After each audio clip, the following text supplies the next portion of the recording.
himself getting passed by multiple cars, as I mentioned earlier on, so knew I've been in a very precarious situation, but he often finds himself in these places. He doesn't qualify as well as he races. Up front they are getting with Lee Aberdeen and Luca Varani, not very far apart at all here, but I just want to see how Alistair Hayes deals with Marcello Kessler coming around the old hairpin.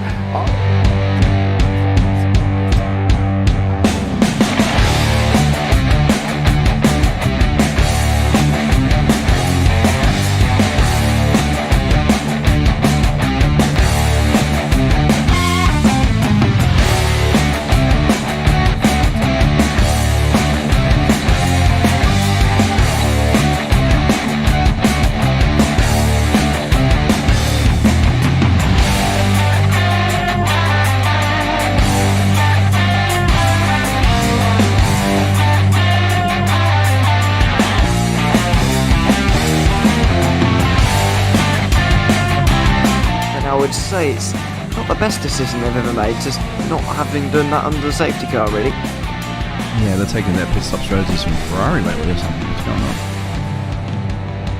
on? In turn one, just too much gas on them, too much feet on the loud pedal, and unfortunately he's dropped all the way down the order, but Philip Hammer is out in front by an 8.91 seconds.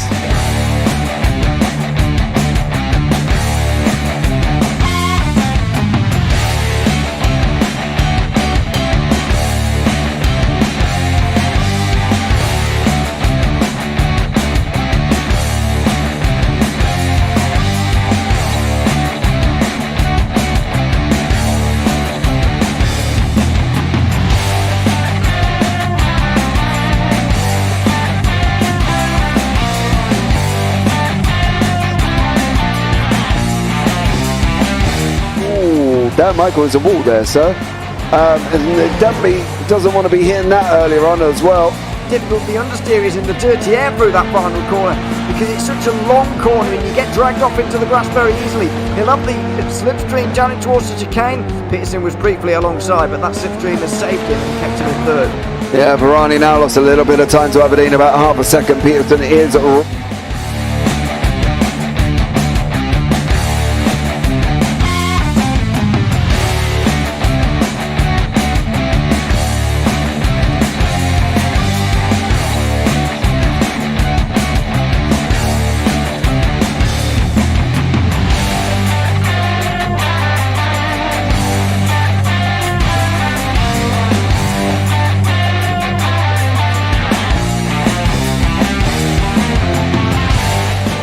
Pike's pushed Morton forward up ahead. He's got out of line. Is now Pike going to have a go at Werrell? Don't push him off. He's in the championship fight. Jack Werrell chasing down Carl Jacklin. Further down, Rob Williams and Chris Barnes. Sensational run outside line now though for the heavy braking zone. Around the outside goes the Audi R8. Look how much Miller's come back into play. Exactly. Miller's still such up. He's touched on second and change. All of a sudden Miller's back in play.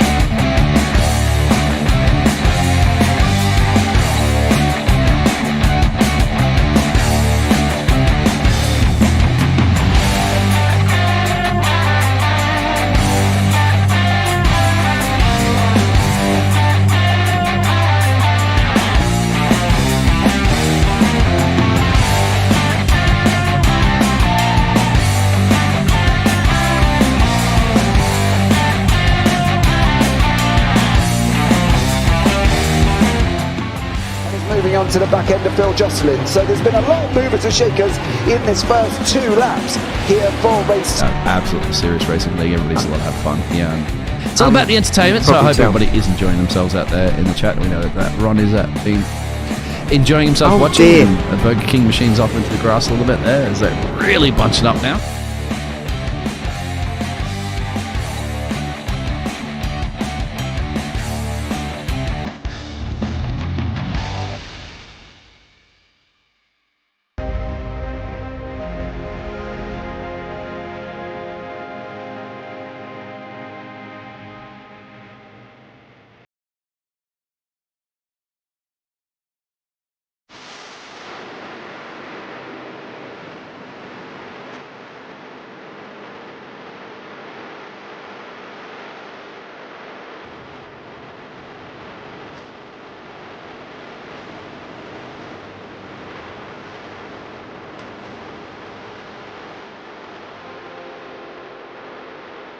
Coming down, does he have it?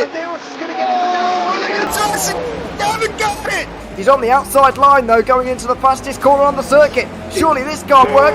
Dominic Ligner has got a sensational run outside line now though for the heavy braking zone.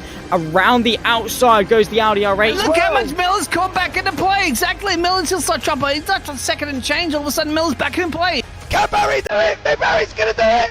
Big Barry!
Good evening, ladies and gentlemen, and welcome back to the Friday night JPB American Tour Championship Round 3, live from Mosport. I am James Parfitt. I'm going to be joined in the booth by the one, the only, the Mr. Sween Puppy, Sween Dog I have ever heard in my life. Mr. Zach Sweeney is alongside me as well. So that's going to be absolutely amazing.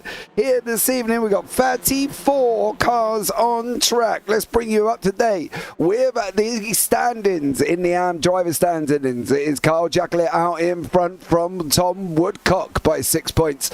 Scott Malcolm in third on 65. Deck Crowther on 62. Kev Eilert on 53. And Victor Brown in 6th on 52. Jess Rukowski in 7th on 49 with Leo Bryan, Dan Lewis and James Ellis rounding out the top 10. Then you've got Chris Barnes, Tom Anderson, Tom Weston, Stuart Gibbons, Dom Joy, Rob Williams and Mike Barr. In the AM teams, it's JAASR, which stands for Just an Average Sim Racer, with Kev Eilert and Tom Woodcock out in front on 125. Then you've got Blade Designs in second on 103.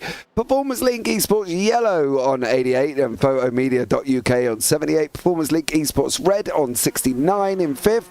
Kraken Racing in 6th and Survival Hub Racing in 7th.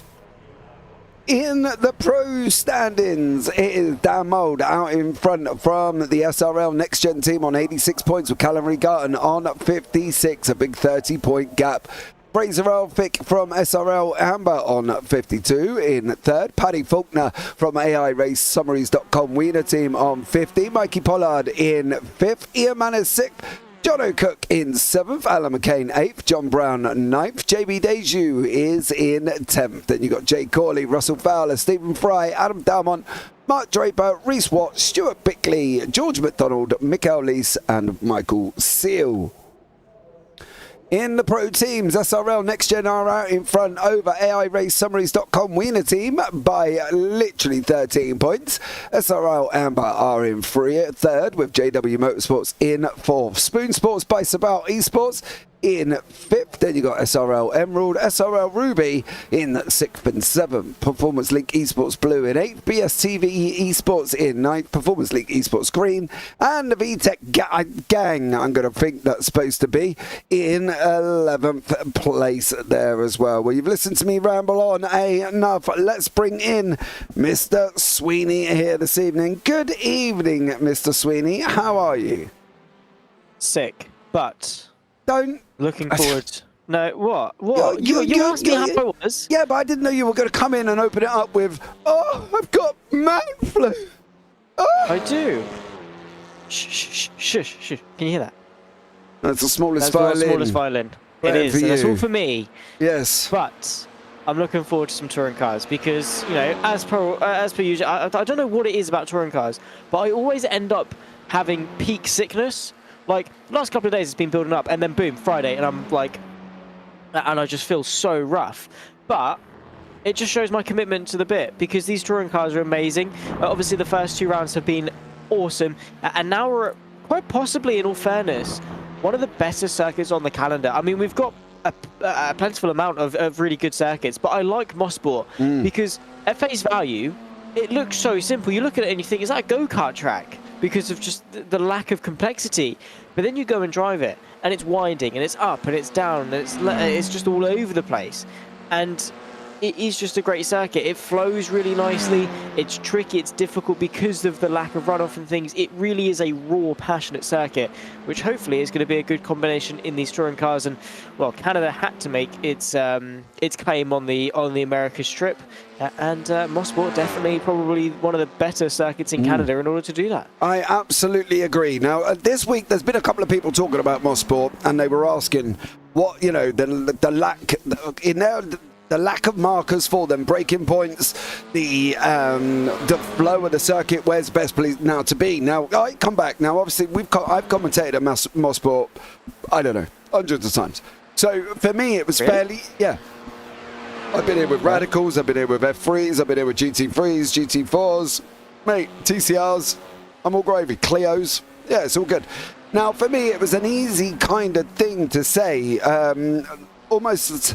One of the things I said is that you really want to be on the outside of turn 1 to be able to manage to get the inside for 2. Now, the problem with that is if you are on the inside for 2, you are going to, on the outside of 2, you're going to be in trouble. And that's not because of bad driving. Now, this is what I mean about the inside here as well. Now, if you're on this outside line and somebody's on the inside, there's a hell of a nasty bump just about there that can unsettle the car, and it will push you off onto that grass. Now, we know the circuit's changed in real life. That's now concrete and got a massive runoff. But they've got to be careful. Now, some of the new guys were a bit skeptical about this circuit. They were like, it's very tough. And it is a tough circuit, Zach. I think that's the thing. And it's going to be even tougher when we have 34 cars rushing down into turn 1. It's going to be tough. They've got to pay attention, and they've got to be looking for markers. Now, the way I explain the markers is at times there's track changed. You can see the track marker, pick out somebody on the track, pick out, you know, the sign on the left-hand side. I'm not saying they're going to break that early.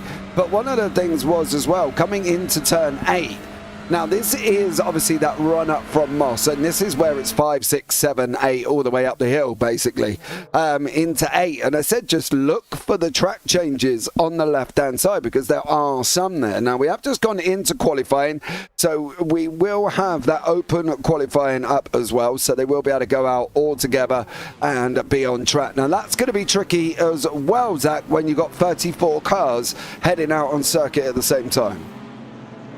Yeah, for sure. It's going to be busy, and it's good to see, obviously, the attendance, because it shows that a lot of people are having fun out here. But Mosport, it's not the longest track in the world, only 4 kilometers, which isn't really a lot. You know, that's, you know, we round up the cars to 40. That's 1 car every 100 meters, which is not a lot. So yeah, these guys obviously are going to be kept busy. There might be a lot of traffic and things to contend with, and yeah, it's definitely not a qualifying session I'd like to be a part of, purely because of how busy it is. Going to be difficult, I'd say, to get a lap done. But going back to what we were saying about track markers and things, you have to try and keep them physical, continuous things. Yeah. Obviously, as you say, like marks on the track, or a line on the track, or a certain point of the curb, or a brake mark, or a tree. The thing you don't want to use is shadows. No. Do you know what shadows do? They move. They change, and they move their position, and you might be going on to one lap at the start of the race thinking, yeah, I'll brake there, that works, yeah, shadow brake, and then you go maybe half an hour into the race onto the last lap of race 2, and the in-game clock has moved forward into, say, towards dusk or whatever it is, and the shadow is now 50 meters forward, and you brake at that point, think, yeah, la la la la la, hit the brakes, and then you go completely straight on. So obviously build markers that work for you. I know some drivers use rubbered in parts of the track, obviously, because that showcases where the majority of drivers are braking because that's where the most rubber is being peeled off. So yeah, you got to obviously find what works for you. Different markers are used for different people, and yeah, they are a very important skill because you never always have braking markers, and you've got to have different sort of, it's not necessarily just for braking, it's your turning in points, it's your accelerating points, and you've got to constantly be looking out for these indicators to think, okay, so I'm doing this here, this there, and it really helps you hook up a nice lap together, really sort of helps you to simplify the whole thing. It means that you're not going in completely blind, just judging it based off feel, which, don't get me wrong, is a very important skill to have. Certain corners need you to just drive the car off feel. But for the majority of drivers, if you can just get that formula right and say brake here, turn in here, accelerate here, straighten up here, chances are you're probably going to be doing all right in terms of raw pace, which I think is going to be quite important in qualifying. Track position, I would say, is going to be fairly vital today at Mosport. I'm not saying that overtaking is going to be impossible, but there isn't an abundance of heavy braking zones. I'd say the heaviest we get is Moss, and that is a fairly difficult corner to overtake at. The majority of it is fast, medium sort of speed corners that flow for quite a while, which doesn't really entice overtaking as such. So these next sort of, what we're into now, sort of 11 and a half minutes as such, are going to be very, very important because obviously they're going to set the grid for race one. And I think, yeah, it's not going to be the be-all and end-all, but I think if you qualify at the front and you stay on track, chances are you are probably going to be able to finish at the front as well. Yeah, I fully agree with you as well. If you haven't noticed, there was some rather smart camera angles that were picked up there. I've got to thank John Brown. John went through and did a nice little camera pack for this, and then I decided to get a hold of the car and decided that I would mess around with the car. So we've been doing some nice little camera shots in the car as well, coming through the roll bar on the roof of the car. John did that one, I did that one. We were coming through the back as well. So we have been tweaking things here a little bit just to try and give you a better emphasis on what they're doing as well. I did try a nice helmet cam, but unfortunately you get a bald-headed man with half his head missing.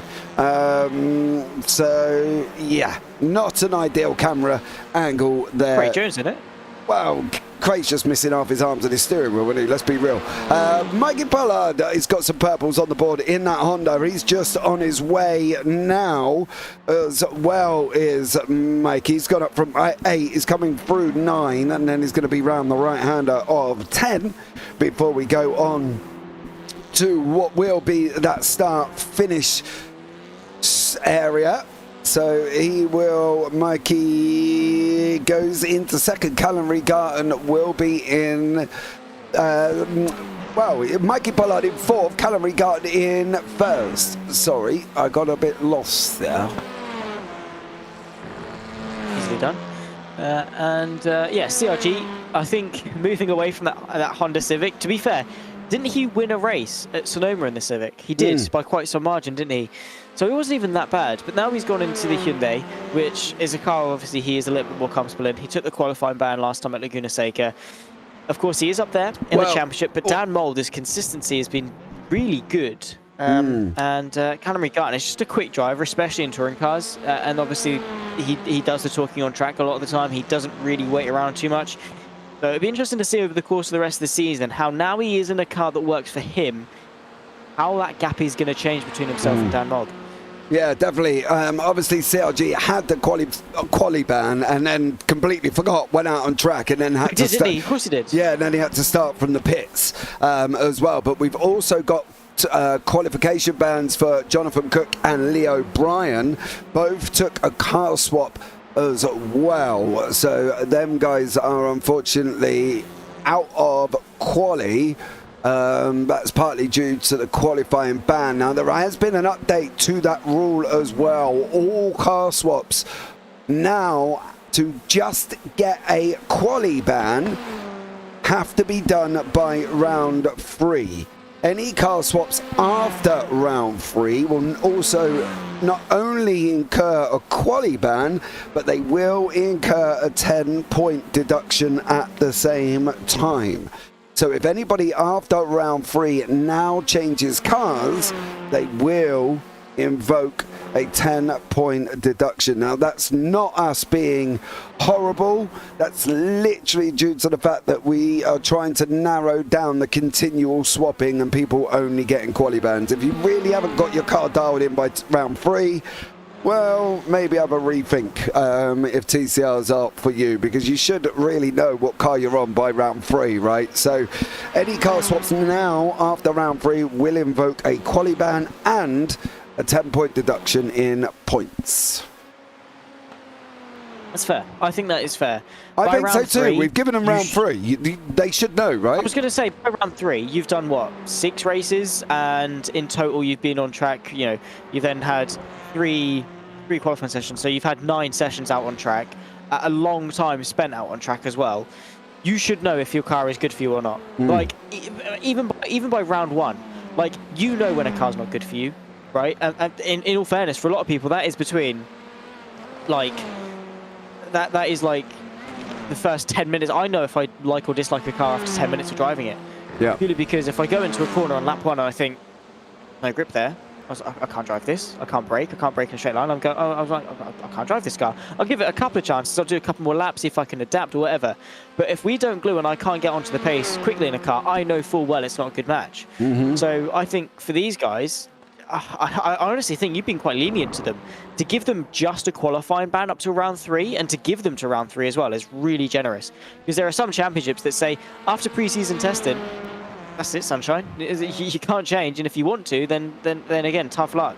I suppose for some drivers, the problem is that they want to change, and they want to try new things. Say, with certain drivers moving into a different manufacturer of car or whatever, and they want to go from a Civic to an Audi or whatever it might be. They want to branch out and try new things. They then use the pre-season race as sort of the test, even if they don't like it. That car that they've chosen is the only one they've done prep in.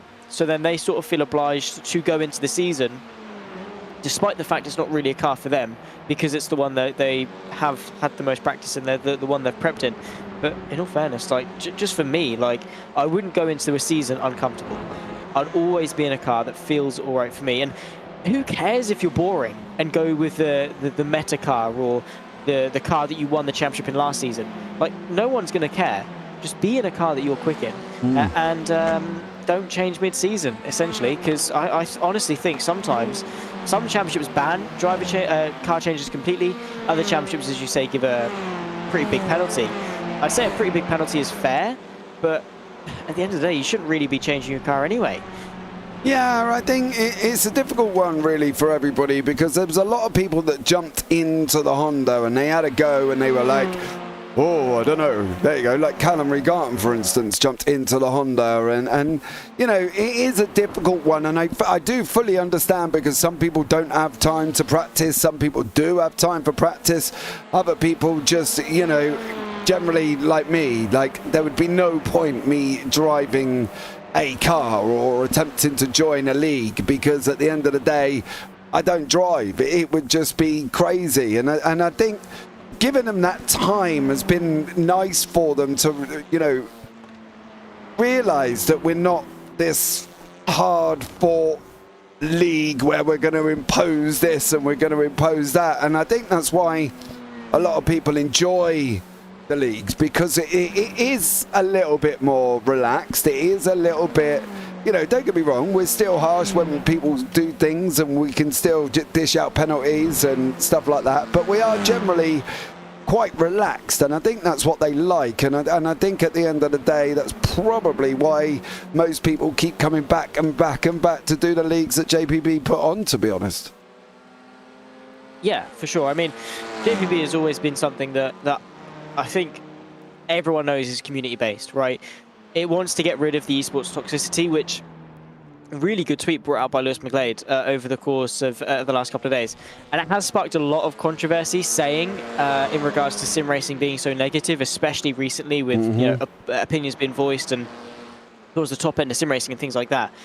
There's a lot of just negative thoughts, and it means that people tend not to focus on the positives in sim racing as to how well it is going, and they tend to just drag themselves through with the negatives, and that happens a lot, not only towards esports level, but also just in sort of semi-professional amateur leagues, whereby you get that level of competition, you get things go wrong, and people hold grudges against each other. People can't let go of things, right? I think it's easy to forget that these are just pretend race cars on pretend racetracks, and you all have lives outside of this. You all maybe have families, or you have a job fundamentally that you need to tend to, and that's the real life aspect of it. And sometimes you just want an hour and a half a week just to chill, just to wind down, just to have some fun with a group of people that you get along with, which is what the JPB League is. You have the broadcast, you watch it back, you can enjoy it, you can get your family involved. It's a really good way to bring people together. People that are passionate and people that want to have fun is exactly what the JPB sort of league aspect thing is. And yeah, obviously we have to maintain a level of professionalism to be able to keep it fun for the enthusiasts, to keep it fun for the people that are passionate, because everyone wants a controlled, safe environment where they know that things that go wrong are going to get punished and it is going to be taken seriously. But they don't want people, with their head up their backside, just scratching around and not really enjoying it, being too stringent or just not having fun at all. They just want to be here smiling, laughing, and chucking some moves down the inside in some touring cars. And I fully agree. I do fully agree with you. I think that's probably one of the main things as well, is the fact that there is a stewarding system, and not one person has used that stewarding system here as well. Do I have Mr. Calorie Garten sat in the interview waiting room here? Hello. Hello. What do I owe this pleasure in qualifying? I don't know. I think I might have put myself in the wrong channel, mate. I do apologise, but I'm here, so I may as well do a quick interview with you, mate, before the start of the race. All right, mate. See your decals are on. Well done. Yeah, last minute. I literally got them uploaded, like, literally a couple of minutes ago. Thank you to Deck. Yep. Okay, no worries, John. What do you think, mate? You're sitting out in front at the moment at Mosport. Tough track. Don't be on the outside for turn 2 on the first lap. How are you gonna get on? Because you're 30 points behind Dan Mould. I think we'll get on pretty well. I think the consistency's there. If my wheel doesn't disconnect. Is that what you're blaming that spin on in turn 4? Yes. Okay. Skill issue. All right, Mr. Regarten. Right, no worries, sir. Well, you go and enjoy yourself. We've got 45 seconds left of qualifying. What room do you want to be in, dear sir? It's all right, mate. I'll disconnect. It's all good. But yeah, thank you for dragging me in. Well, I did wonder why you were there, but I'll drop you back in the SRL room, mate. Nice one, thank you. All right, bye. Well, there you go. I don't think he knew he'd come into the interview room, but why not, right? Bring him in and have a chat with him as well. Should have given us a lap guide, to be honest. Well, yeah, but he did chuff it in turn 4, so it was a little bit hard, wasn't it? That's true. Wouldn't have been much for a lap guide. Okay, so... But then again, I am rinsing him. He's on pole. Yeah, you want to be a little bit careful, mate. He knows his stuff, doesn't he? You know what I mean? He's all right. He's all right. He's all right. Well, yeah, he definitely knows his stuff here, and we can bring you up the grid for race 1. Callum Regarten is in first, Adam Dalmont second, Mikey Pollard in third, Mark Draper 4th, Fraser Alphick 5th, Michael Seal 6th, Russ Fowler 7th, Alan McCain 8th, Dan Mould 9th, Michael Lees in 10th, Paddy Faulkner in 11th, and John Brown down in 12th.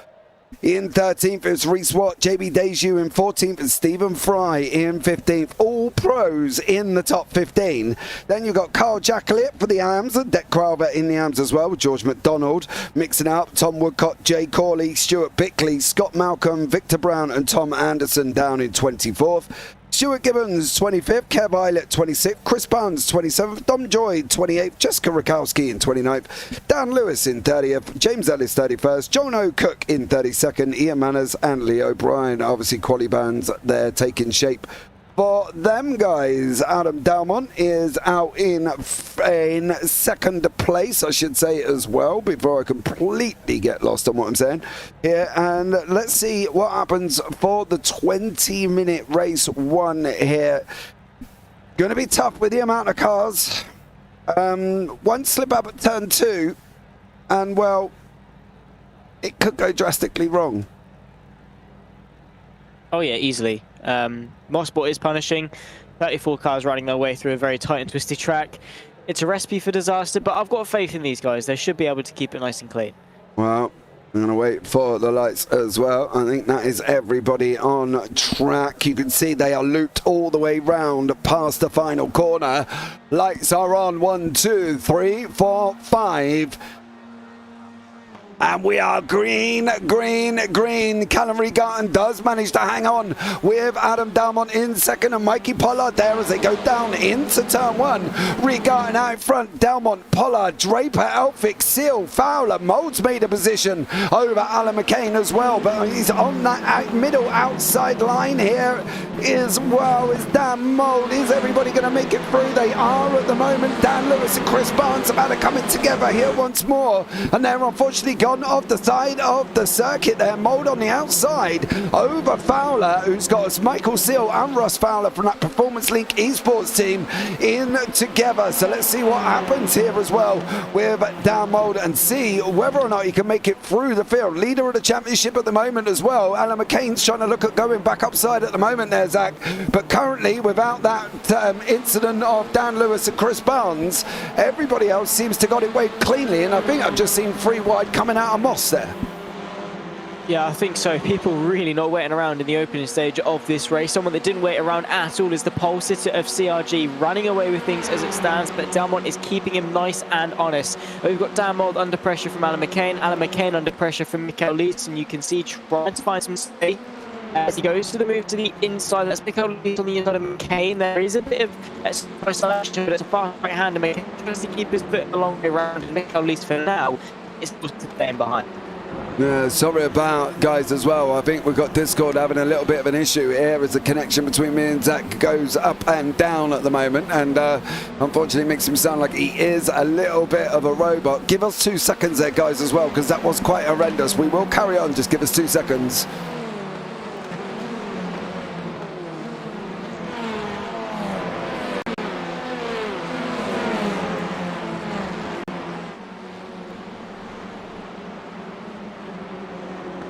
Okay guys, we are back. I think that is a lot better there as well. There were some connection issues in Discord and we were redlining and everything sounded really, really funky. Alan McCain, Paddy Faulkner, Mikael Lees, John Brown and Reese Watt with Stephen Fry right behind each other at the moment as well. I want to have a look back and see how this Chris...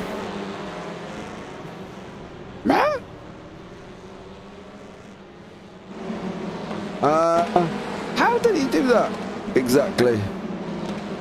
I don't know how he's managed that, to be honest. That's so. Okay, hold on. Let's go back. Let's go back to here. So this is where he starts. Yeah. So he gets getting the fancy camera angles, love it. He does it on his own. Well, I'd say he was put there from the slower moving car ahead. No, look. No, look. Look what he does. He literally just drives there. Yeah, I know, but was that car in front? I mean, is that car going slower than usual? Look, he moves over to the right. Like, there was space, but Barnes, I think, was squished there. Barnes was pushed there by Gibbo. Is that what you're saying? Because this is where it is, right? So. So he's obviously not on full racing pace. There is space initially, and look, he brings it to the right. He goes right. He turned the corner. You can't. Don't forget they're starting out the back of turn 10. Watch, he physically turns the corner.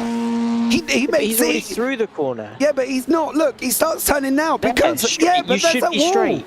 No, Zach Sweeney. I think me and you need to have a discussion about it here as well. I think there was a miscommunication. Well, either way, obviously, Barnesy drove into the pit wall.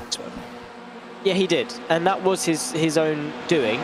But I'm just saying that obviously he didn't really know how to predict what Gibbons was doing, and therefore just gave up. Okay, so Chris Barnes drives into the wall there. Michael Seal is on the defense with Dan Mould right behind him at the moment. Silly in that Audi. Dan Mould there behind in the Veloster, trying to make the way through here for Michael Seal. Can he hold on? from this looming Veloster of Dan Mould. We are having a look back through the actual rear wing car, the actual car of the Audi there. As you can see, that Veloster tucked up right behind us as well. Great efforts here from all of these guys and doing an absolute banging job here as well. As go onto the roof of Dan Mould. He's still behind Michael Sills. Sills not giving it up at the moment here, but one of the other battles that's kicking on is this JB Deju, Steve Fry, Reese Watt and John Brownview, because I think they're going to be going at it as well. Yeah, I think a lot of people are. I mean, we've got the top 3 close, we've got 4th down to 9th close, we've got 12th down to 18th close. Got a lot of people within a very close proximity of each other, and that is a short fuse waiting for a spark in order to catalyse a very, very big explosion of hopefully pure action and excitement. We're already a quarter of the way through race number 1, and already it's proven to be a very interesting affair. However, despite the chaos that's ensued, it's even more Stuart Pickley, I think. Yeah, he's tumbling down. I was about to say, despite the... Wow, yeah, fair enough. And he's done it to himself. I'm in the same boat as that. I think Bickley should have straightened that corner up, to be honest. I think he's alongside. It's the curb. The curb is what it is. He ran wide. He went over it. Car washed out, and he gave him a squeeze on the exit. Yeah, he did. So there we go. We got the performance link of Scott Malcolm with Tom Woodcock. This is the battle in the AMS there as well. AMS in red, pros in blue. Just in case you didn't recognise, they've got big A and big P on the front of the car, on the windscreen. All right, guys, so just in case if anybody was struggling to realise who was who, Scott Malcolm, Tom Woodcock battling it out in the AMS here, doing a stellar job once more. And you can see here as well the current leaders of the each class, Cameron Garton and Carl Jacklett. So a great job from them two as they lead away. These guys leaning on each other here as well. That's Tom Woodcock having a nice little battle with Scott Malcolm here in that Audi. So Scott doing a stellar job. I think that's actually Victor Brown. So bear with me. That's Victor Brown in the Audi having a lean on Tom Woodcock here as he's going. Oh, that could have been dangerous. A little bit, but thankfully it wasn't. Yeah, again, going into Moss, as I say, it's always a little bit sketchy because you've got a slight left kink beforehand, and then the track opens up to go, obviously, for the right. It is just a tight uphill corner, and you know it really is narrow. From apex to, if you draw a straight line from the apex, the gap to the edge of the track isn't a lot, and it is difficult to fit 2 cars side by side there. So you do have to be really careful with when you go for moves and making sure that you aren't going to get turned across. Again, you're not really on the brakes for very long anyway, because you're already slowing down going through that kink. So you've already done sort of a quarter of the work for yourself beforehand anyway. So it is quite difficult to actually send that move to the inside. And yeah, thankfully they kept it nice and clean. John O'Cook. The reason I looked at that is Jono said the curse had returned, right? And Jono last season did not have a good time. Now, I want to point something out. I have got this distinct feeling there is a big old gap. There is a big old gap between you and I think that's James Ellis, Jono. So although you may sit back and say the curse has returned, unfortunately for Mr. Ellis, he didn't have anything to do with it. And just to check it again, there we go. There could not have been any more of a gap than basically that one. So as much as I'd love to say it was down to you two having a collision, unfortunately it wasn't. There was a massive pile-up on the start. Yeah, I know. Chris Barnes drove into the pit wall and literally caused, well, chaos by the looks of it. So unfortunately for Chris Barnes there, he did drive into the pit wall, which I've never really seen that before. And Richard Simnott did say, terrible start or not, I don't think that's entirely on Gibbo. So I've got to agree with him, unfortunately. I don't think you can blame Scott Gibbons for that. I'm not necessarily saying he like intended to put him in the wall or anything like that. It's more just sort of, it could have been anyone. Just the fact he was going slow and there was a little bit of a kink come through, and then obviously Barnes tried to go to the right. There ended up not being any space, and boom, there's a tyre barrier. So it was just again like a little bit of a miscommunication between the two cars. But anyway, opinions are opinions. This is what's done is done, and we move forward and moving towards the second half of this race. Mikael Lees not inside the top 10. Paddy Faulkner is running away in 10th, doing a pretty good job actually, really sort of just suspended in no man's land. He's got 2.5 seconds forward, 2 seconds backwards, but Mikael Lees has got 1, 2, 3, 4, 5, 6 cars all behind him, and that is a long train. It definitely is there as well. Michael Seal has managed to defend from down mold for the last 10 minutes. He has literally defended from down mold pretty from much turn 2 of lap 1 there. So a great job from Michael Seal. I'm not going to say he's holding up because that would be detrimental to Michael Seal, considering their lap times are not very far apart at all. I think Michael Seal was just driving the absolute wheels off that Audi and holding Dan Mold back. So a great job there as well. It looks like Mr. Stuart Bickley has had another moment. We won't continue to show, unfortunately, Mr. Bickley's continual errors, as that just would not be nice there. And yeah, for that battle now, the Michael Seal Dan Mold battle's peeled out. But we got George McDonald here in the pro. He's having a go with JB Deju and Jay Corley. So 3 pros battling it out for 15th, 16th and 17th. Yeah, just goes to show the extent of the talent that we've got. We've got such a big grid that we've got the tail end of the pros making up 15th, 16th and 17th place. Just such a large grid, and all very much stacked with talent. So really good stuff to obviously see these guys having a fight. I am surprised to see John Brown and JB Deju this far down. Obviously, I haven't really seen enough of George McDonald to make a conclusion as to where I'd expect him to be, but Deju and Brown are usually up there. So whatever reason, they're down a few places. I mean, they didn't even qualify that well. John Brown nor JB Deju were inside the top 10 in qualifying. So maybe these two just having a little bit of an off week. Yeah, Dan Moe did just manage to clear Michael Seal there as well. And if I was of Michael Seal's instant, I probably wouldn't have been dealing with the fact that I just literally had my nose cut off as soon as you went past me. I've got to be honest, that is one move that when I was driving used to drive me crazy here as well. Go past me is fine. You don't need to come straight in front of me after, because 9 out of 10 times it would be you who would be blaming me for hitting you up the butt when I missed my braking point, partly due to the fact that you'd gone and stuck it right in front of me coming into the braking point. So for me, that would absolutely drive me crazy, I've got to be honest. But I guess obviously Michael Seal, that's why they're driving and I'm up here. Yeah, that is true. People ask me, they say, I actually got asked by my college tutor on Wednesday. He said, so obviously you do the commentary stuff, and he said, do you do any racing? And I stayed quiet for a little while, and I said, well, I used to, but there's a reason I commentate.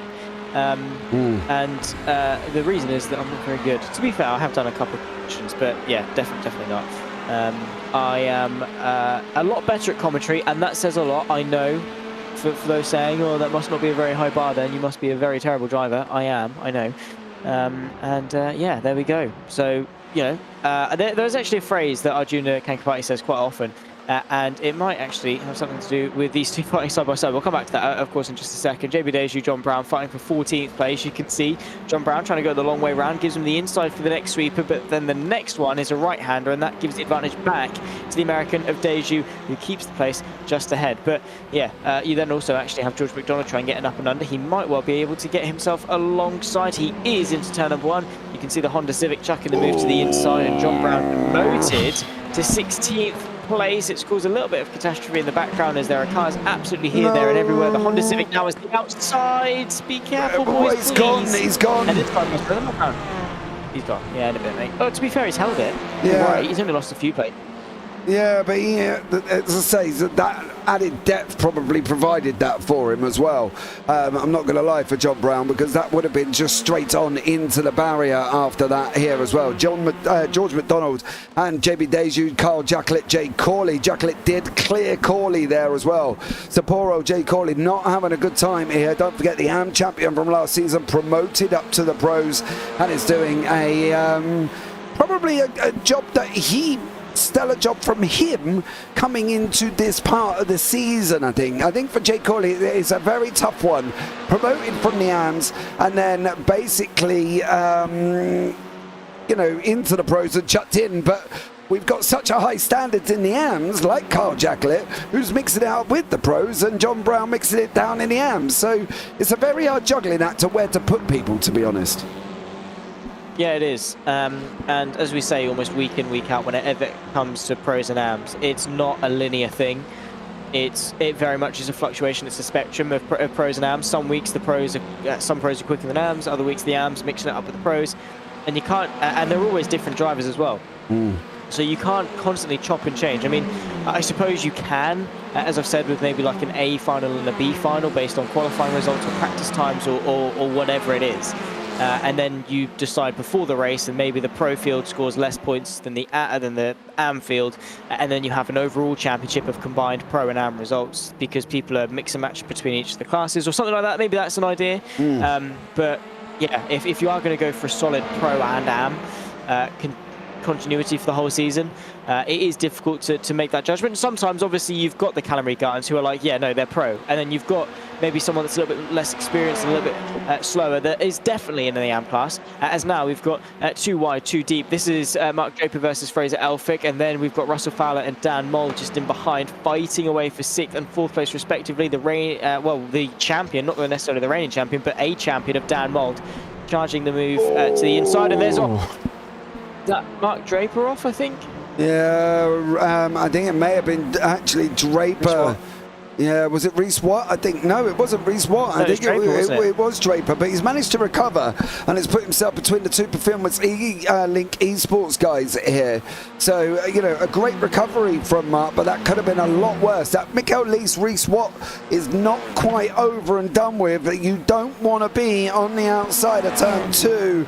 One little open up of the steering there from the guy in front, and unfortunately for you, Mr. Watt, you have now put yourself into positions of getting attacked by Stephen Fry, who's looking at coming up the inside here as well. You can see him how close he actually is, Stephen Fry, as these guys are on the run down the hill into turn 3, up the hill into Moss, which is one collective double right-hander, and are doing a great job here as well, because that corner alone is such a tough corner for these guys, and that corner is a bit of a nightmare, I'm not gonna lie. Alan McCain is under attack here. He's got Michael Seal right behind him, so whether or not Sealy can get past Alan McCain, time will only tell. But let's see what happens as these guys coming into turn 8 now. McCain's in front, Seal's tucked up right behind him at the moment as well. It's the Elantra versus the Audi. The Audi's been in the game for a very long time here as well. It's almost 5 to 6 years old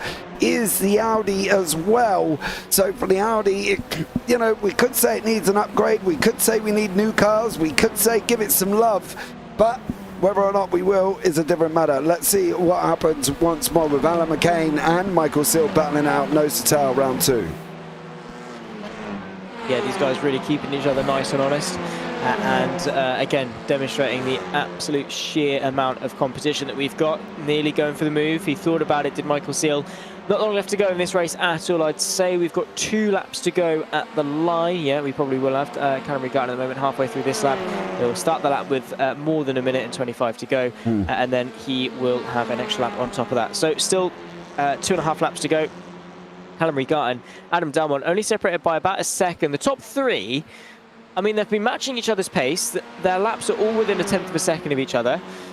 Their last lap, I mean, CRG was able to pull out a couple of tenths on Dalmont and Pollard, but second and third were matched to the thousandths of a second.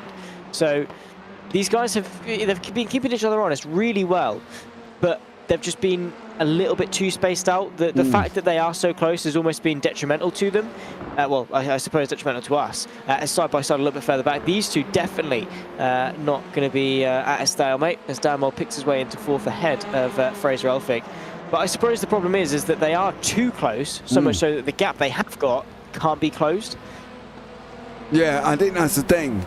I think that's one of the things as well. When you're matching each other and you're going at the same pace almost as the person in front of you, you don't really close up anything. It's almost processional laps, isn't it? And that's the thing. It's almost just driving at a procession because you're not making an inroad into the person in front of you. You know, Mark Draper here, since he's off, he's made that little bit of inroad. Alan McCain's got past Michael Seal as well. So for Mark Draper, he's now got to have a go at Fowler. Now we know the Audi's got some great top-end speed. So, you know, it's going to be tough for Mark Draper at the moment. Yeah, it is. Of course, he had that issue, but he's been doing a really good job of just recollecting himself. He hasn't got long, but he has got potential. I mean, there is the possibility of a 4th place. I'd say it's going to be difficult. Maybe if he can get himself 6th or maybe even 5th, then that would be a success. But it's definitely a little bit lower down than he'd have been hoping for, considering he was in contention for a podium at some point or another.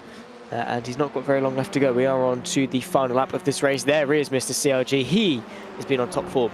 Yeah, it definitely is. CRG is going to come over and take the win here for the opening race of Mosport. Then you've got Delmont in 2nd, and then Pollard comes over the line in 3rd. A great job from them. There is a run from Russ Fowler and Mark Draper. They do make it through. I think Carl Jacquelet's going to take the victory as he comes over the line for Jacquelet, with Derek Crowther sitting in that 2nd place there as well. Great job from them guys. And then Scott Malcolm comes over in 3rd. Malcolm carries on his good run he's been on as well and has had some good races. He did also suffer quite badly last week. He won the AMS at Sonoma, and then last week, unfortunately, by his standards, Zach, I think he would safely say that it wasn't a good evening of racing for Scott Malcolm. Rakowski, well, she had a rough opening start there and got caught up straight at the beginning in with that Chris Barnes incident, so that's going to be an interesting one for him. Yeah. Rakowski, thankfully this isn't her home race. It's the only circuit we go to that isn't her home race. So if there is one to be involved in an incident, it's this one. So at least there's that for her. But yeah, she usually does drive really phenomenally, and unfortunately has been a passenger in someone else's incident, which is part of the risk of motor racing. It's what you sign up for. It's sometimes the tough parts that you have to take, but I'm sure she'll bounce back for the future. Yeah, I'm sure she will, but let's bring you up the results from Heat 1 here this evening. Heat 1, Callum Regarton is out in front with Adam Delmont, Mikey Pollard, Dan Mould. Then you've got Fraser Alfit, Mark Draper, Ross Fowler, Alan McCain, Michael Seal, Patrick Faulkner, Mikael Lee, Cerise Watts, Stephen Fry and JB Deju. You know the interesting thing out of that one, Zach? If you can't see it by now, you're never going to see it. It's Carl Jacquelet will be on pole. He will be on pole. He took the win in the AMS and it's top 15 and he makes pole position. George McDonald and Deck Crowther behind that. Then we've got Jay Corley, John Brown, Scott Malcolm, Tom Woodcock, Victor Brown, Kev Eilert, Dom Joyce, Stuart Gibbons, Tom Anderson and Stuart Bickley. Then Ian Manners, Jess Rakowski, Dan Lewis, Lee O'Brien, James Ellis and then Chris Brown here as well. Brief little 5-minute warm-up before we go into the top 15. Carl Jacquelet there sitting on pole. I wonder, can I even see Chris Barnes? That's the question. No,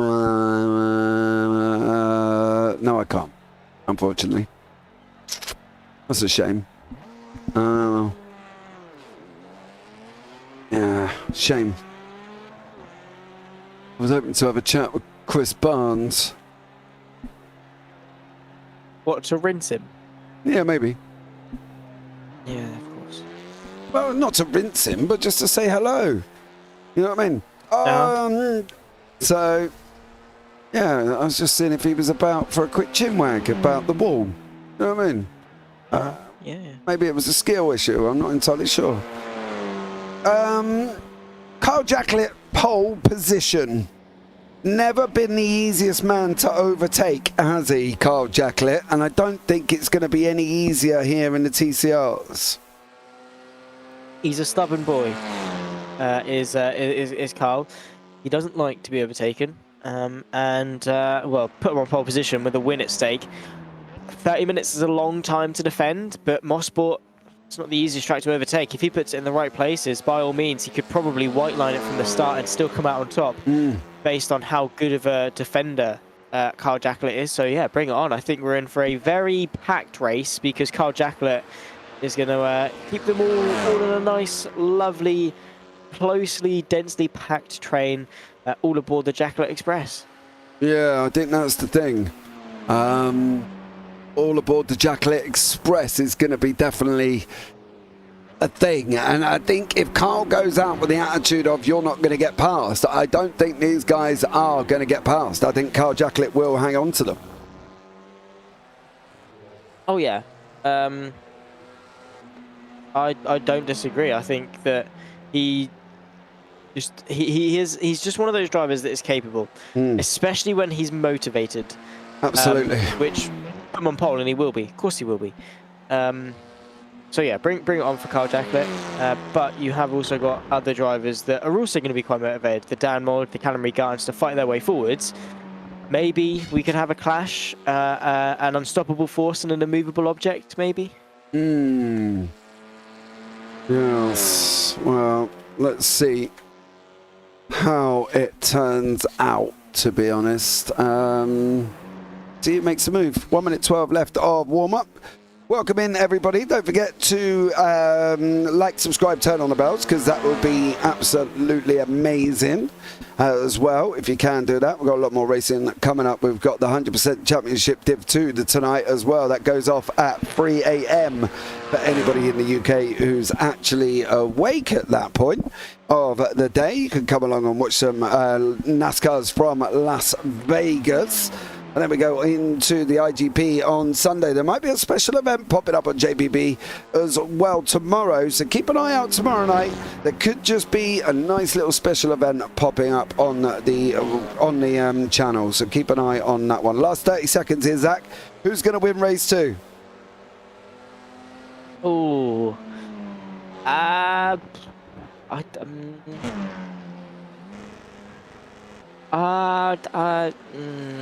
See, I want to say Jacklett just because I think it probably will be a Dan Mold or a Callum Garden, in all fairness, thanks to Jacklett keeping everyone nice and close. So you know what?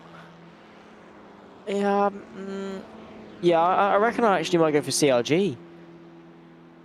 A long way back, mind you, mate. 15th.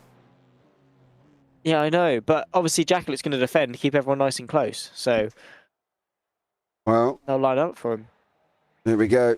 It is the grid for race 2. Carl Jacklett is on pole with JB Deju in second, Steve Fry third, Reese Watt in fourth with Michael Lees in fifth, Paddy Faulkner in sixth, Michael Seal seventh, Alan McCain eighth, Ross Fowler ninth, Mark Draper 10th, Fraser Elphick in 11th, and then Dan Mold down in 12th. Then you got Mikey Pollard, Adam Dalmont, Callum Garton and George McDonald are your top 16. Then you got Deck Crowther in the hands of Jay Corley, John Brown and Scott Malcolm, Tom Woodcock, Victor Brown, Kev Eilert and Dom Joy down in 24th. Stuart Gibbons, Tom Anderson, Stuart Bickley, Ian Manners, Jess Rakowski and Dan Lewis are your top 30. Leo Bryan, James Ellis, Chris Barnes and Jono Cook. Let's see if both of these guys can, for Chris Barnes, definitely got to be able to try and get round turn 1. That would always be a good start. But the lights are coming on, and there is the boy, the man, the myth, Carl Jacklett in the AMS. He is out in front and he's got to start off the line. He's going to allow JB Deju, I think, to run alongside him into turn 1. This could be dangerous for Jacklett as he's going to be on the outside of 2 with JB Deju on the inside as well. Jacklett can slot in right about now behind JB Deju here as well. There's somebody else on the outside at the moment as well. I think that might be Stephen Fry, who has been lucky that Michael Lees tightened up that corner there and allowed him that space on the outside, because I can tell you what, that wouldn't have been there with most of the other drivers. Dan Mold and Adam Dalmont battling out further back with Mikey Pollard here as well, as they all go rushing off around into 34th round, sorry, down into turn 4 here, Zach, and at the moment, oh, that was Draper. Oh, again, oh, ouch. That is going to take a lot of recovering, because he is now dead last, which is the problem with making mistakes so early on, is that there's more cars to be able to overtake you. Carl Jacklett, though, uncharacteristically losing the lead on the first lap. Was not expecting that. And now, obviously, this is what happened to A Reese little further Watt. down this, of course, Reese Watt. Oh, is he even there? No, he is there. James Ellis moves. I'm wondering what went on with Reese Watt there, because he kind of was there, and then he wasn't there, and then he is there. And then it did say that John O'Cook had a little bit of a ta-ta-ta, but I'm not entirely sure what happened there with Jono. He did go off track here, unfortunately, coming around the outside of turn 1. Oh, that was all on your own doing there, Jono. You managed to survive. You are in 27th place, so well done there. Jamie Deju now is the kind of the cork in the bottle at the moment, with Carl Jacklett right behind with Stephen Fry. So Jacklett going to have to try, well, to be honest, just race him. Go for it, Carl. Absolutely give it some, because to be fair, he deserves to be there. He isn't slow, so let him have a go. Yeah, that is true. I don't blame him for wanting to mix it up. It's an opportunity that he's been given. You know, don't waste it. You know, you wouldn't wait.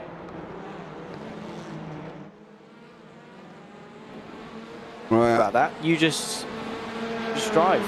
Yeah, I think we did have a little cutout on Zach Sweeney there once more, with this guy playing up here as well. Not the only one to report it. I've had an information from Carl Jacklett himself, who also said it is being a bit funky, but the one moves here that are not being funky. This is Michael Seal, George McDonald. They're looking at going 3 wide at the moment as we go on to the route with Michael Seal. He's pushing with Adam Dalmont. Mikey Pollard's in there as well.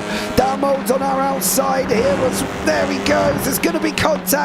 More contact there with Pollard and Mo. Now Pollard has dropped back, and that's allowed George McDonald to have a go here once more, as Dalmont up 1 place currently at the moment, sitting in that 11th place spot here as well. That could have gone a little bit more wrong, I feel. Huh? Yeah, maybe it could have. I kind of get what you mean now. There had the potential for that to be a lot worse. But thankfully all is good. They're all pointing the right way, which is a good start. Now you've got Dan Mould on the back of Michael Seal, looking to go to the outside, the number 1 machine, but no way through as of yet. He's going to have to sit behind. But to be fair to Dan Mould, he's driving a really good race, 11th overall, trying to make it 10th. And blimey, that was Michael Seal. I mean, obviously, he was just taking the racing line as Dan Mould, a huge snap of oversteer. Mikey Pollard trying to pick his way through into Moss, but I have to say, Michael Seal going into turn 3. Yeah, turn 3. He just completely swept across Dan Mould there. I mean, it took a lot of bravery to do that, because he didn't know how committed Dan Mould was going to be. But yeah, Michael Seal just chucked the move. Yeah, interesting to see that the Mr. Reed Garton is down 9 places as well, Callum Reed Garton. So he's obviously had this moment here. Is that that's so they both followed each other there. CRG in the middle of this pack. What actually went on here then? Because he's dropped quite a considerable amount of places. Hold on. That's the 37 of Dalmont, I believe, behind us. Up the inside he goes. Oh, he was turned around by the 80, wasn't he? That's how Dalmont lost his bumper, but Dan Mould had something to do with that incident with CRG. Carl Jacklett's gone off the side of the circuit. Unfortunately, oh, okay. Not entirely on his own, after all. Michael Lease may have had something to do with that one as well. So there might be a little bit to some inquiries here, Zach. I think to clarify some of them situations. Should we just put it that way? Yeah, you expect me to know what's going on? That's brave. But we have well, got you a know, fight. I kind of figured it is your Fry. job, but it is kind of your job to have a rough idea what's happening. Well, why else? Oh, I tell you what, I don't like. Yeah, really, it kind of is. No, ooh, steady, what? Steady, steady, steady. Re-swap there, nearly getting into the mix of what's happening here. Russell Fowler, Tom Woodcock. I tell you what, if that's John Brown, he's just John Brown it. Somebody is just John Brown, John Brown. Oh no, John Brown hit by the John Brown.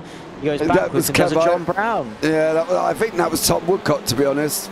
I got a funny feeling that may have been the JSSR of Tom Woodcock. Yes. Unfortunately there as well. So a little bit tight, a little bit of things happening, a few little niggles going on at the moment. So let's keep an eye and see what happens here. Carl Jacklett is going to be driving with a little bit of rage in his eyes, I would have thought, after that incident with Michael Lees. I don't think he's going to be quite as nice and as kind here, and he isn't, as he continues to take the nose of Dan Mould there with Adam Dalmont also, who's not got a nose, as you can see behind him. Michael Seal and Dalmont. Well, that was going to happen. I'm not going to lie. Yeah, I was going to say, do these guys need a chill pill? Because the problem is it was going to happen. That's the wrong way. Callum Regarton's now gone off track and has now jumped to the pits. Whoa. Should we catch that from when that actually happened there? Oh no, that is poor. That is so poor. His wheels off. Who was the returning? That's Bickley. Well, let's have a look at it. Obviously, so he's the driver on the outside. He just doesn't turn. He's not in control of his car, which, granted, to be fair, he can't really do a lot about. But yeah, just the way he rejoined, he just came straight in as a bullet. Yeah, there's that, and there's Dalmont into the pits. Yeah, well, Dalmont went into the pits after his little off, didn't he? And I've got a funny feeling that there may be some discussions about which way this was going. Did he have their... He was on the outside, unfortunately. He was on the outside. Yeah, he wouldn't have spun if he wasn't alongside. So there's that. If the driver wasn't alongside, he'd have been able to take the racing line and not get spun out. But because they were alongside, he took the racing line and he found a wall. So give a little bit more space on the exit and don't expect people to necessarily back out.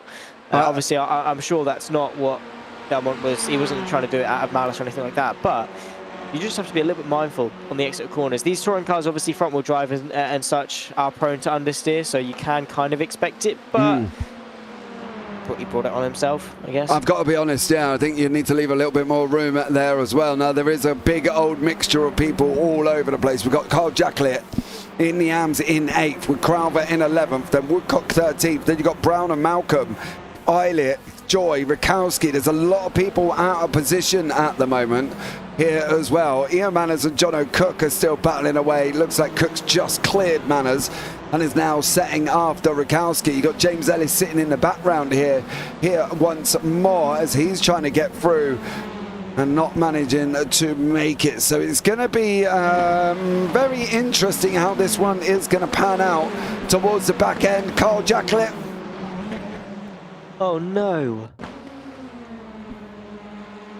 Was this all on his own? No, that's the problem.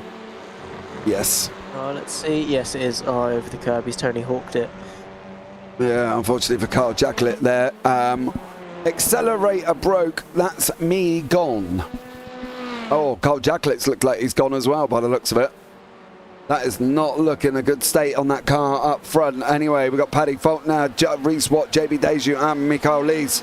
Michael Lees here out in front at the moment. I think there might have been Bickers. It was, yes, it was one, and the one and only Mr. Stuart Bickley there, who did ceremoniously come back onto track and hit one of the guys. So, yeah. Very interesting. I'm not going to lie. It's been a very interesting race too. I feel there might be some more conversations happening, possibly, regarding race 2. I'm hoping they don't all come in guns a-blazing. So let's see what happens there on that one. But Alan McCain's fighting out with Paddy Faulkner.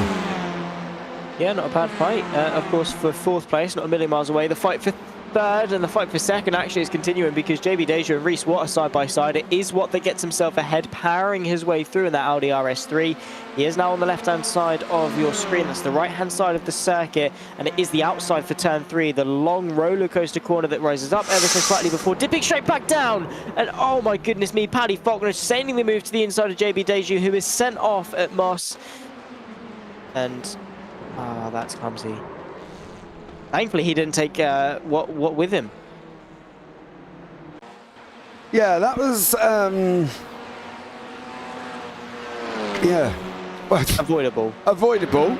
That was avoidable in that one. Unfortunately for Paddy Faulkner there, it had not been, well, Paddy Faulkner and Bickers having their own little incidents. CRG with Bickley, CRG with Mould, Downmont Seal coming together, Faulkner and JB Deju coming together. But I'll tell you what we'll do. Oh, no, we won't. Oh, ouch. I said, let's go. I was just about to have a look at what was going on down here. Oh, and that was what was going on. Right, okay. Should we just stay off anyone as well? Because everybody else seems to go on, including Paddy Faulkner, seems to have a little bit of their own little ta-ta-ta. Yeah, people just, I don't know, whatever it is, they're just attracted to each other's cars, I suppose. I don't really know what's going on in that regard. They're just more prone to accidents in race 2, and we still have got over half of this distance to go. It's astonishing to me because obviously this isn't like these guys. I think Mosport is proving itself to be a difficult circuit, but we've had Sonoma and Laguna Seca before this. Like, arguably they're more difficult circuits. I don't know. Yeah, I'm not quite sure what's happening here, I've got to be honest. It's just lots of clumsy moves and clumsy incidents as we're looking through the back end of that Honda for George McDonald, who's got Mike Pollard tucked up right behind him here on the left-hand side now. Pollard's pulled out on that run into turn 8. Pollard's on the outside. It's the two Hondas together here as well. Pollard looks at trying to cut back. McDonald tying it up. Doesn't allow Pollard through into 9. Now is Pollard going to try and run up the inside into 10? He's not this time around. That's going to allow Seal to have a go at him as he's now coming in here as well. Michael Seal getting hold of Mikey Pollard and trying to have a go at Pollard there as they go into turn 1.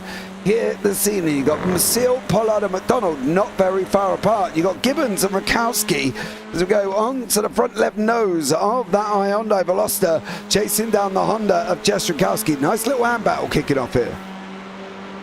Yeah, it is, and really enjoying it, of course, as Stu Gibbons versus Rakowski. That's for 4th place, but she's gone completely straight on at turn 3, runs herself wide, off the road, I think, even momentarily, loses the place to Dom Joy, who is definitely going to be happy with that move. Picks his way up into what is 5th place in the into the AM Plus. Yeah, absolutely. Stu Gibbons moves his way into 4th. And, well, what happened? I think she just understeered. Yeah, dirty side of the track. And then there was contact. That's Carl Jacklet, I should say. Jacklet and John O'Cook.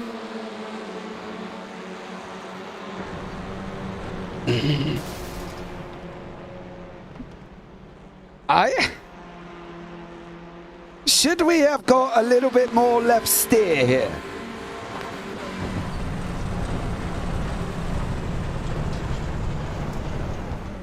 Do we think? I mean, it's a fast corner, isn't it? These touring cars don't have a lot, so Jonathan Cook for him is just following the racing line. So unless he slams on the brakes and unsettles the car, I don't really see what he can do. I think it was just unfortunate timing for Carl Jacklet, in my opinion. He just was in the wrong place at the wrong time. He shouldn't have made that initial mistake that sent him wide. We've all been there, sort of being in the shoes of the car behind. You follow the racing line, and especially through fast corners, there's not really much that you can do, because by the time you've committed, it's too late to back out. Yeah, John O'Cook has jumped straight in YouTube chat. I couldn't turn anymore, James. I was understeering into him as it is. What do you know? You ain't even in the car. Love it. He didn't say the second bit. The second bit I just made up on my own. But Paddy Faulkner battling out with Reese Watt there, and going with Michael Lease. So let's see how this one pans out, as you've got these front three separated by about 1.2 of a second. And then you've got Seal, McDonald, Qualver and Pollard with Fowler behind that as well. We've lost Cook, we've lost Jacklet, we've lost Corley's into the pits as well. John Brown looks like he's almost just made his own mistake. I don't know if that's a double standard or if that's right. Mikey Pollard, who jumped the curb at turn 4 and unfortunately sent himself off there. So Pollard making his own bed, I guess. So let's see. Yeah, let's watch along and well, just enjoy what we can, I suppose. Because yeah, a lot of it has been carnage, a lot of it has been chaos, and a lot of people have been making their own beds and are very much going to have to lie in it because a lot of people have made some very, very silly mistakes. I have just noticed, by the way, that CRG is out. I can't remember what happened to him. Did we ever clock on that? Mr. Zachary Sweeney, do you not remember Callum Garton having contact and going shooting across the side of the circuit with a big old nose job gone off? No, I honestly don't. I'm so sorry. Right, anyway, sorry. Yeah, Callum Garton. I'm sorry, I'm sick, I'm tired. All right, please let me off this one time. I was looking through the timing, and Here we go. Look, here it is. Oh, it was CRG. Yeah. I remember this incident. I didn't know it was CRG that was the one involved. Yeah. Oh, that makes more sense. Stuart Bickley. Sorry. Stuart Bickley as well. Yeah, that's my fault. My bad. I was just scrolling through the time and I was like, hang on, CRG's not in this race anymore. Richard Tidnar there, you guys need to write some notes. I'd like to point out, I do write notes, and I've got sheets and sheets of notes. So, you know, don't blame me. If you need a new commentator, I'll pass my CV. All right, Stu. Come and have a go. Yeah, for sure. Well, I don't really know what to say. You kind of just put your own bed in that one, didn't you? So, you know, a little bit different now as we jump on to the side at one of the new fancy fandangled camera angles that John Brown's been up to. Absolutely amazing here as well. Looking at the side of Alan McCain, and there is Paddy Faulkner there as well. So, great job. To provide some different forms of camera angles that we haven't seen here before. So we have been messing around putting camera packs together. Dalmore's just set the fastest lap of the race down in 25th on a 1:25.605. So he is currently flying as we go on to the roof of the AIRaceSummaries.com Paddy Faulkner Wiener team. So doing a stellar job here in third place. However, him and JB Deju, I'm sure, might exchange some wedding vows, or it could actually be our first stewards complaint of the season. Oh yeah, I mean, also I've just realised it was Stu that said about the CV. Stu, I'm not being funny. I thought we got along. Anyway, we've got Paddy Faulkner looking to go to the inside of Reswat again this fight for second, looking very, very spicy, but could well be a four-way fight for the lead if they continue to close on Mikael Lees. Yeah, I feel very betrayed, but anyway, it's fine. Why do you feel betrayed?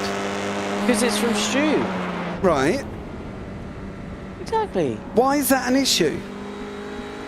Because it's Stu. And the one who nicknamed you Sween Puppy? No, that was Phil. Oh, well, all right. Stu gave me Sween Dog. He gave me the courtesy. No! Paddy! Oh, don't come backwards into the path for someone. Please get it stopped. Oh, no. What is... Other words, not blimey. What's Paddy up to? They did you see that?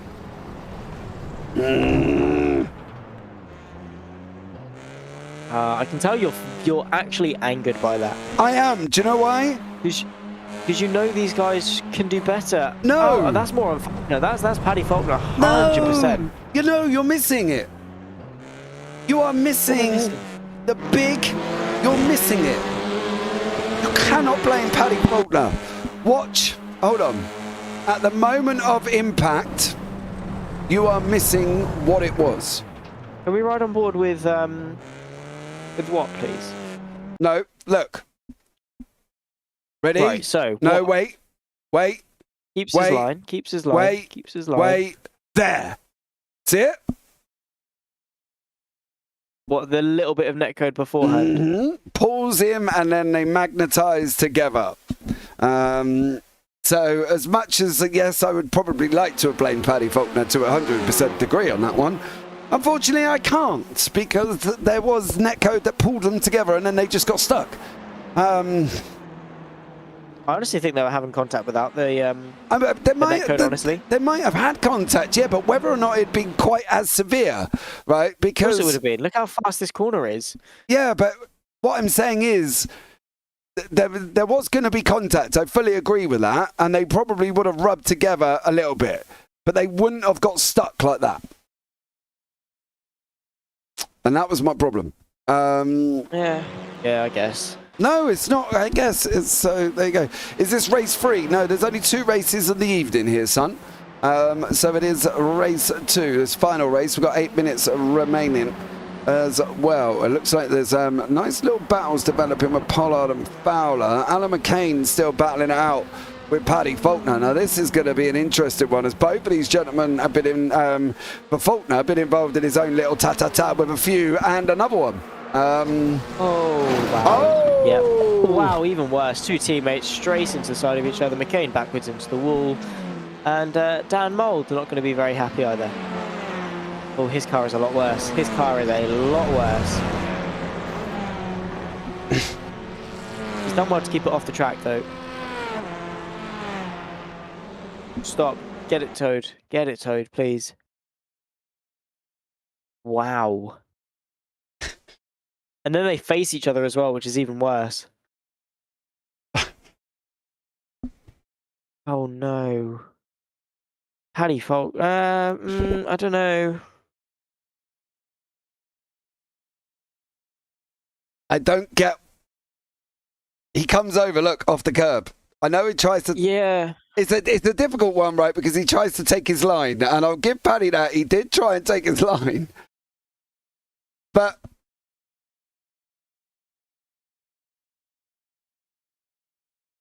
McCain stays straight. yeah, Faulkner moves. Faulkner moves, and unfortunately, it looks like well, they're squeezed, but there's space. He just comes to the right. Well, I'll tell you what we'll do. Let's have a look inside. Where's McCain? There. Okay, so he's trying to steer away. I need to try and go back a little bit more and try and jump in with McCain. Really not the most easiest thing to be trying to do at the same time. I'm not going to lie. So let's try that. Then we'll try that. And then we'll try... Where are you now? Oh, it's so... I don't know.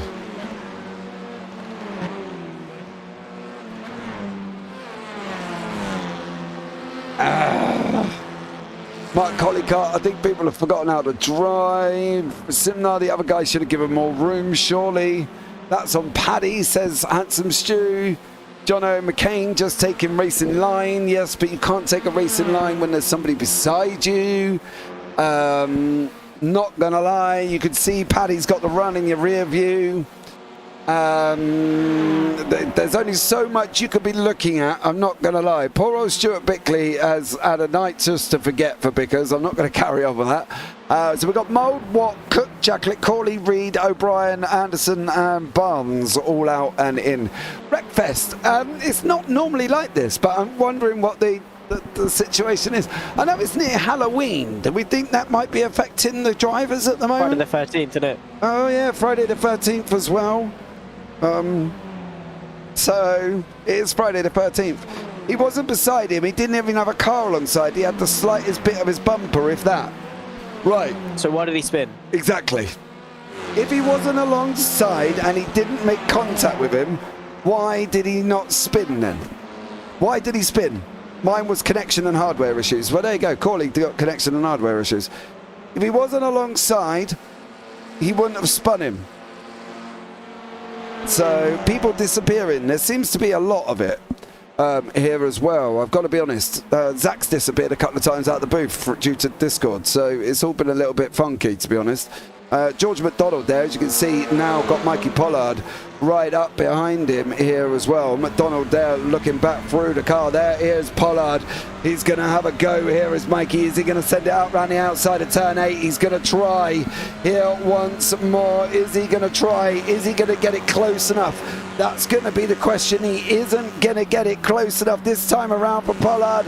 He's going to have to hold it off here around turn 8. Into 9 they go. The left-hander now here as well. Let's see how this one materializes. From McDonald, from Pollard. McDonald up 11 places, Pollard up 7. This could be an interesting one here for the guys. Yeah, I have to say, really impressed with George McDonald. Was in the first losing place of the midfield, being in 16th coming into this.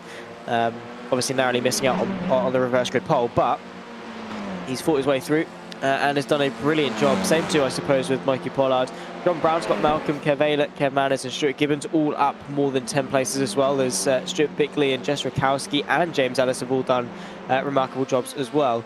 Plenty of people making some big gains in a race like this, and to be fair, stay on the track, keep your nose clean, stay out of trouble.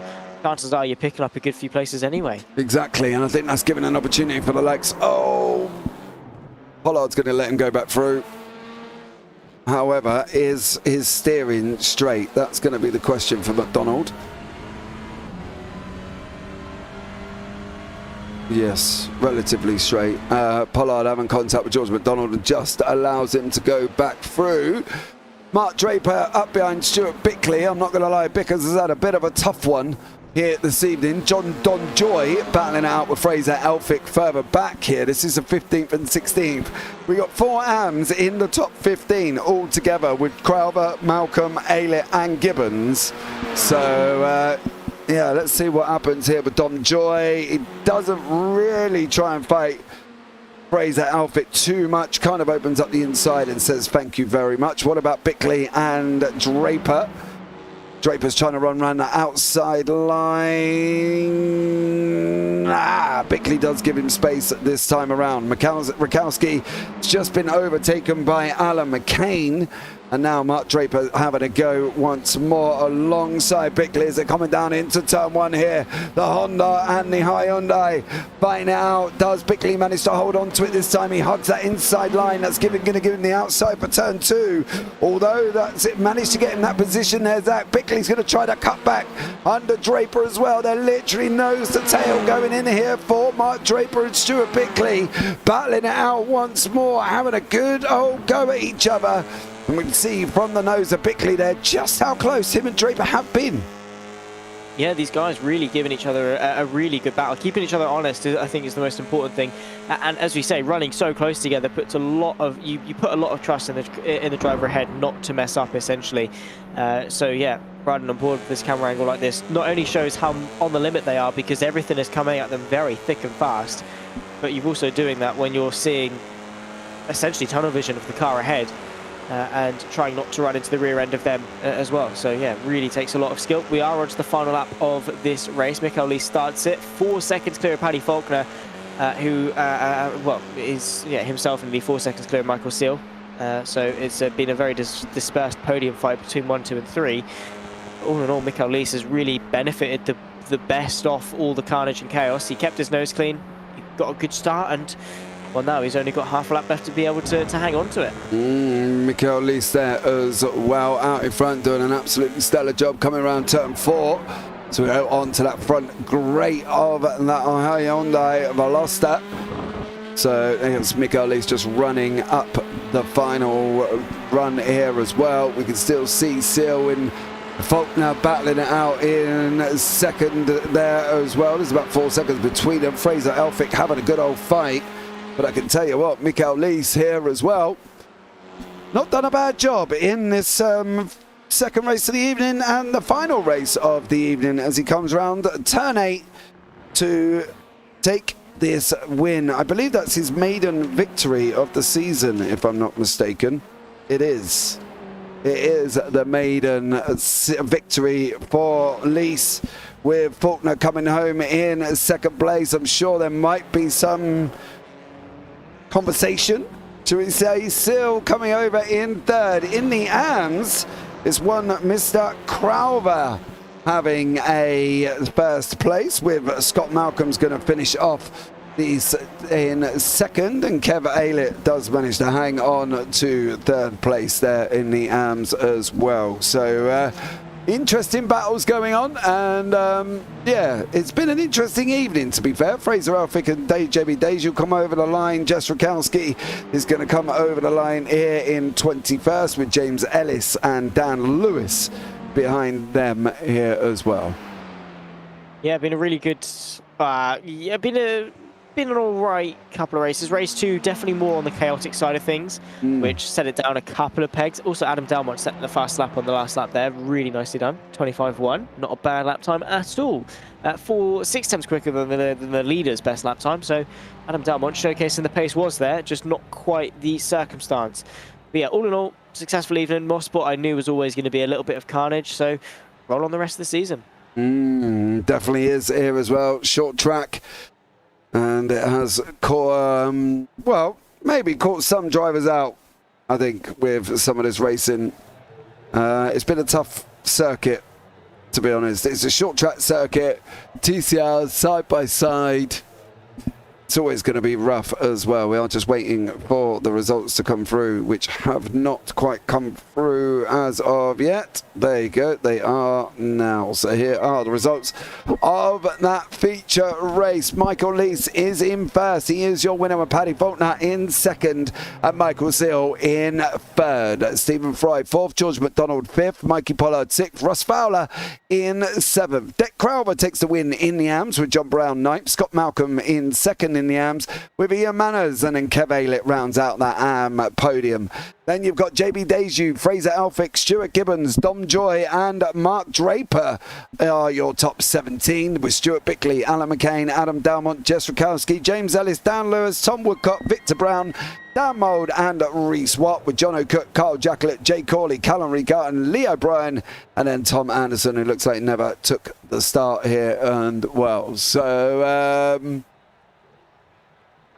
yeah, that was a little bit of an interesting one here this evening, Zach. You think? See, interesting there is used as a filler word, as to the sense of you don't really know what to say and you don't want to be rude. It's like when someone is trying to have a conversation with you and you do not care at all and you're like, oh, that's really interesting. That's kind of the context you're trying to use that word in as such, because you're trying to say it was absolute carnage, but you don't really want to say that. So you just say, yeah, it was interesting. But I suppose in the literal sense, yes, it was interesting, because just to see how it unfolded, yeah, that's the one, was very strange, peculiar, and typical touring car style stuff, to be fair. But hopefully, when we return back to the US, things have calmed down a little bit. Yeah, they definitely have here. Well, let's get over some interview on the board. We've got the Scotsman, Scott Malcolm. He took a third in race 1 and a second in race 2 here. Let's say hello to Mr. Malcolm. Good evening, Mr. Scott Malcolm. How are you, sir? Good evening. No bad. An interesting race 2, can we not say? Yeah, just stayed out of trouble.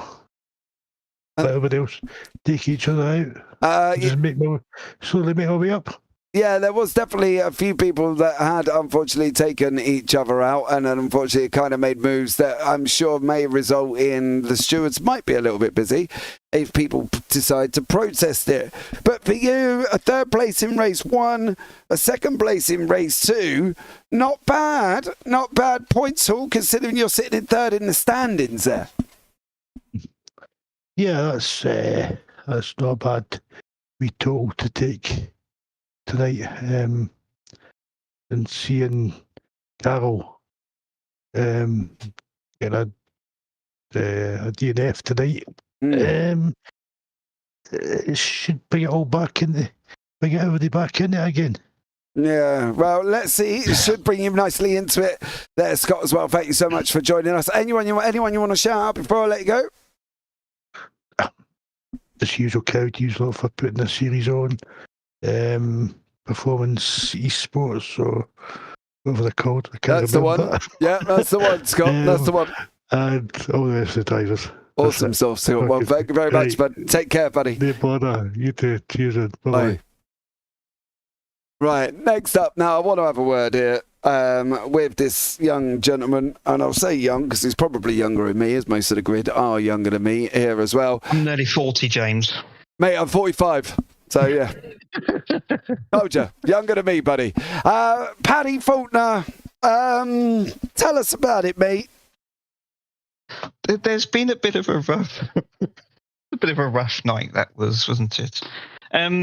Firstly, can I just apologise to Reese Watt?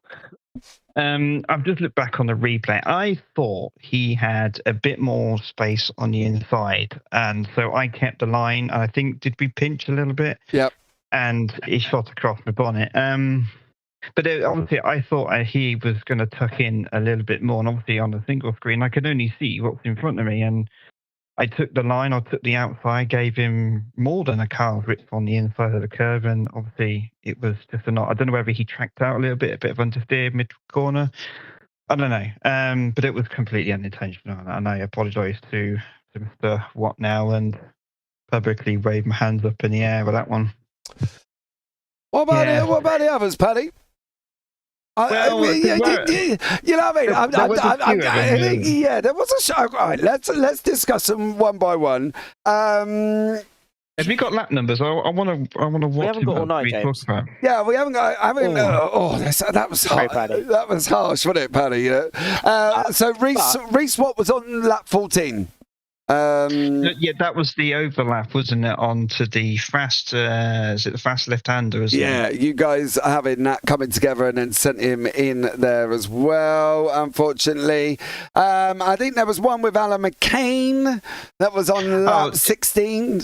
Yeah, do you know what? And that was quite a good one, actually. My conscience is clear on that one, because as he was coming out of turn one, I'm just watching it back now. I had a good run on the inside, and I kept to the line, and he shot out a little bit, so I stayed on the curb. And he decided that the door was open, and then he shut it. But I can't disappear from that point. I'm literally on that line. I can, if I see him come across, I'm just going to turn into the wall. And that shouldn't be my fault. My prerogative was I was on my line and he shot across. You know, I may be a clown, I think I've been called.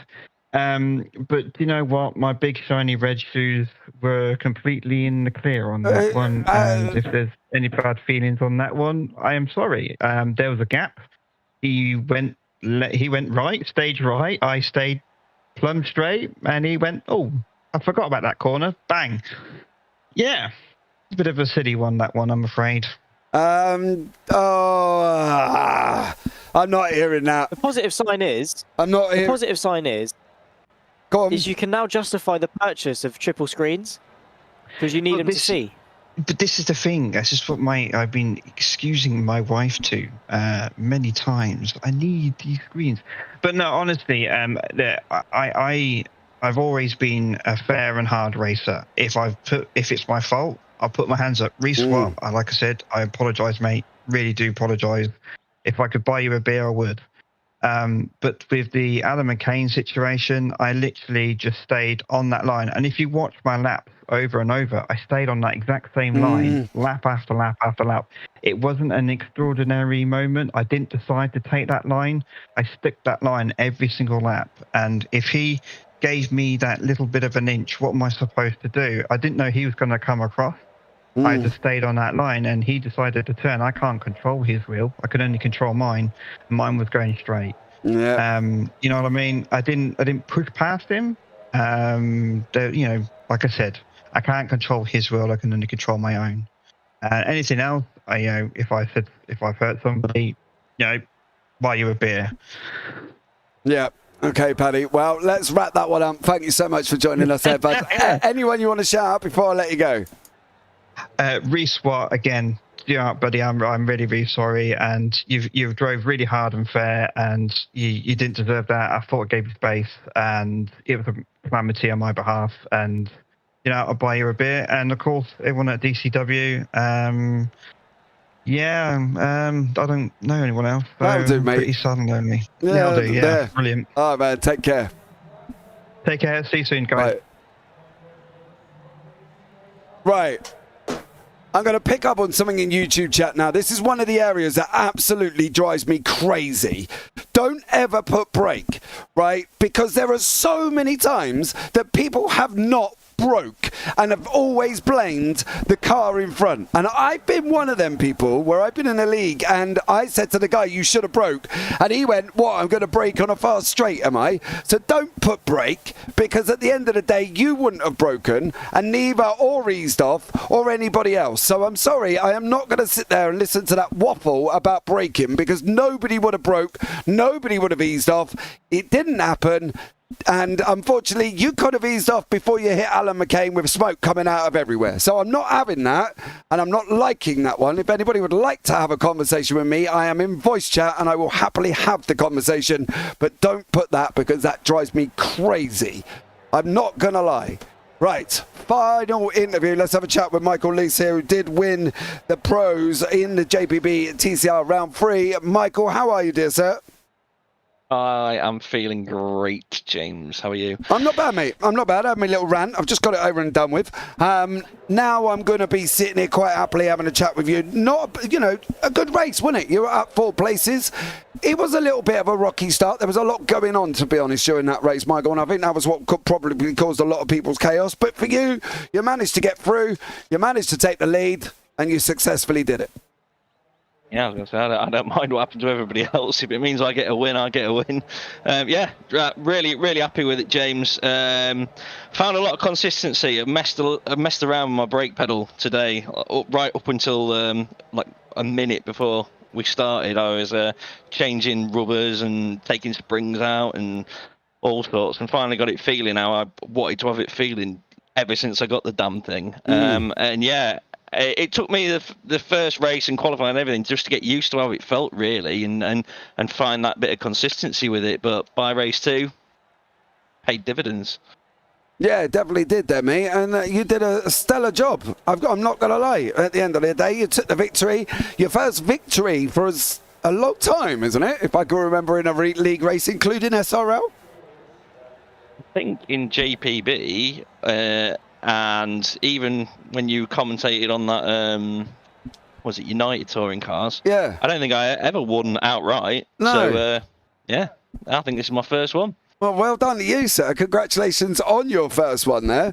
And an absolutely stellar job, mate. I'm not going to lie. It was great seeing you out the front there as well. It was clean. There was a slight little bit of contact with somebody, wasn't there, if I remember correctly?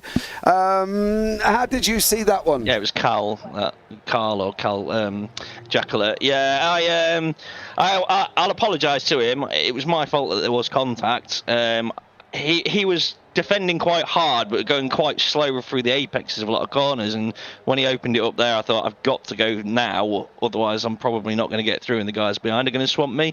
So I went for it, and I got a little bit squirrely on the brakes, and there was nothing I could do, really. I mean, I got it stopped, but I did touch him, and you know, I'll have to apologise to him for that if that upset his race, you know, but I had bigger fish to fry, unfortunately, so I was just eyes forwards after that. You know, as sorry as I was, I had to concentrate on the guy in front, not the guy behind, and just, yeah, keep my head down and go for it. Like, so I apologise to him, but yeah, I could smell that win, and like nothing else mattered at that point. All right, mate. Well, Michael, thanks so much for joining us there, bud. Anyone you want to shout out before you let go? Well, I ain't got any teammates, so not them. Just thanks to you guys for putting it on, and you know, and putting on the broadcast, because it's always great fun to watch back, and it's always a quality broadcast, James. All right, mate. Well, thank you very much for your kind words there, Michael. I look forward to chatting to you next week. Yeah, take care, buddy. Take care, mate. Bye. Right, Zach, let's wrap this one up. I've had my little bit of rant here as well, and it's probably not going to go down too well. I'll probably wake up to DMs in the morning. Listen, what do we think of the racing? It was race 1 was calm-ish. Race 2, I'm not even sure what we could call that one. Unfortunately, there was a lot of, maybe the Friday the 13th. Maybe it was just Friday the 13th. Maybe it was. But yeah. I think all in all, it was an all right evening. We had overtakes. We definitely had drama. And yeah, just in general, it was a really fun race to commentate on. I'm sure it was a very fun race to watch back at home. And, well, let's bring on next week. We're closing in towards the end of the first half of this season. And, well, let's keep going strong. Yeah, absolutely there as well. Right, guys, that's going to wrap out tonight. Thank you so much for joining us as well. Don't forget, you can join me and Ria Subra later on, 3 o'clock in the morning if you're up in the UK. So you can come and join us for that one. But for now, guys, that's going to be the end of this broadcast for myself, James Parfitt, up in the JPB booth with Zach Sweeney. Take care. Have a great week. And you never know, we might see you on the track sometime. Good night.